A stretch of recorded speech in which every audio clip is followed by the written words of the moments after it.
entity that is just a little shady with good reason. Oh, we might not want to show that house. But that is crazy wild. Fucking, I would live there. Wow. Don't you? We'll blank out the address later. That's Barlow. I bet you we worked on that house. For it to have survived. Anyway, the shady part of the city is that in the 90s to 2000s, after Reaganomics riddled the city with crime, guns, drugs, and ridiculousness, all we were left to sell was rebuilding the houses and drugs to keep us going to be able to do so. Because legit, that was all that was left in the city. I want to touch on the shady history that I was raised in that made it so that people like me could raise up more reasonable people after they seen what one wrong choice could land you in. I'm not saying that this city is bad. It's not bad at all. I had my best protector live right down this block. Let's go see. Oh shit, I forgot. It breaks off. Alright, well, we can go ahead and jump it around while we talk about a story down Anna to Wighorn, where my security made it so my best friend could sleep at home with his wife and his 2 kids while he made money legit and not legit, and kept a bunch of us heathens employed and housed. And I mean, we had plenty of weed, so in our opinion, we had health care. We had plenty of work because the city was always needing repair.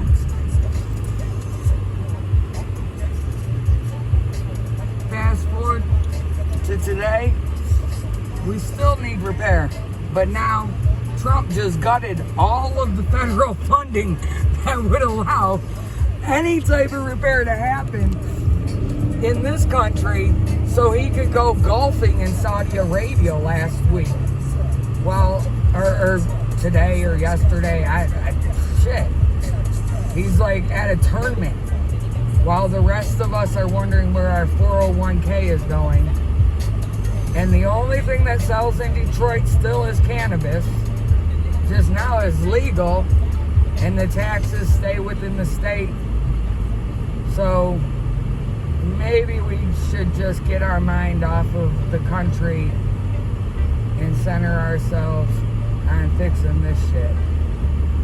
Because I'm going crazy thinking about the fact that most of the poor people I know fell for his dumbass rhetoric, seeing what Reaganomics did already, falling for trickle-down economics that left our entire city filled with abandoned houses, broke-down houses. Here's a fun story, little fun fact for the month that drove me out of the city that I told my coworker today that made me choose my baby daddy, because he was a fucking boss-looking motherfucker, and he did look like he would be an amazing protector when I met him at like 250 pounds muscle and all that motherfucking shit. I really thought, given my reasonable teachings, that he would be a great protector for the house. And I had just left this city, which had showed me you needed a protector for your fucking house. Every day there was fucking places being burned down, shot up, fucking people getting stabbed, and we can highlight all those stories because of one sorry ass choice I made when my mom said, if I'm gonna pay for your college, you're gonna go for something that's actually gonna pay. Your philosophy shit. What you doing, buddy? Waiting for me to stop? Okay, we can do that. That's Detroit. It was already green for like 30 seconds. Anyway, so I came back from philosophy class with this phenomenal idea I was going to be a philosopher. I looked at my mom and I was like, yeah, I learned this new thing, that everything I do in life affects everything else. It's the butterfly effect. It's the most profound idea I've ever heard of. And it's where if a butterfly flaps its wings in Japan, it can cause a tornado in America or something. And my mom was like, yeah? Philosopher, huh? That sounds fucking wonderful. Do you know what the only two jobs for a philosopher is? The guy that's teaching you philosophy and the homeless guy in the woods telling everyone how to be. That's the two jobs for a philosopher.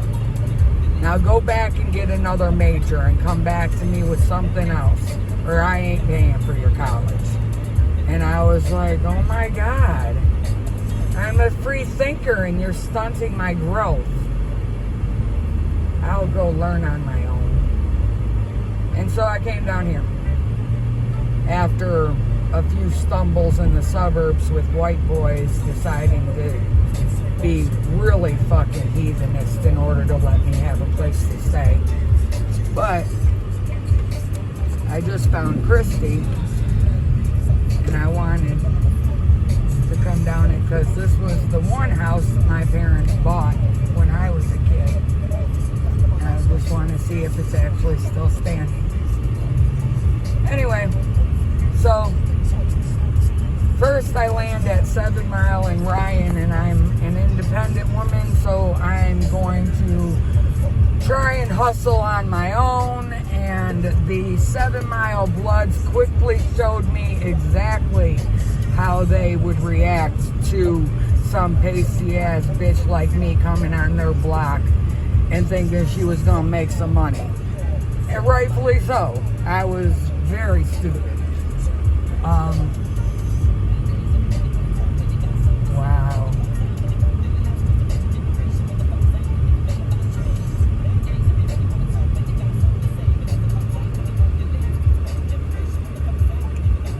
That's it.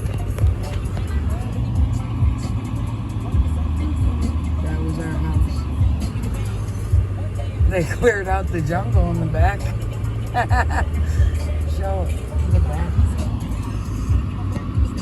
Yep, that's where my brother tried to burn down our house, while my mom went to the neighbor's house and hung out for a few and left us nap.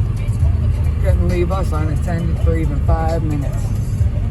Crazy ass kids. Wow, they were like, fuck the laws. Anyway, these people have gated doors and windows like, I don't care what the law says. So, back to what we were speaking on. I didn't just move down to Detroit. You gotta like, first off, when I was at 7 Mile in Ryan, I lasted maybe a month. And my beautiful 1987 Cutlass Supreme Chrome in mint condition, bought off an elderly woman with like 30,000 miles on it, was shot up buy an assault rifle, because there was like at least 50 rounds in that motherfucking engine, let me tell you. I looked at that and I was like, damn. They wrecked that bitch. And in true us fashion, I didn't really stumble. I just went out, bought a new car, found a new place, and eventually made my way over to Whithorn, where I met the most amazing protector I will ever speak on in my life, that I have later found out from my auntie was reasonably considered a gang leader. But I didn't see him as that. I saw him as a profound man making whatever worked in the city. And that's what happens a lot. When I was told that, you know, if I didn't sell shit, other people would. If I didn't make that money, someone else would. And that's what a lot of these kids are told. And I'm here to tell you, it doesn't matter if it's true or not. If you cut off the supply, eventually the people coming after the supply will have to stop. And that's what I'm working on. I want to put a cap on addiction. I want to make people reasonably come to the same conclusion. Not make. I hope that speaking on what I've seen happen in my lifetime by making all of the wrong decisions, I'm hoping it will influence the younger generation to make better decisions. Because yeah, I thought I had a gang that would have my back no matter what.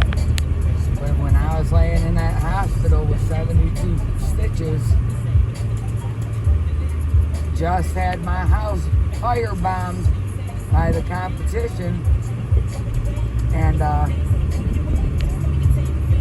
my boyfriend was in jail for trying to break up a fight between me and his side chick. He was legit the only one to land in jail that night.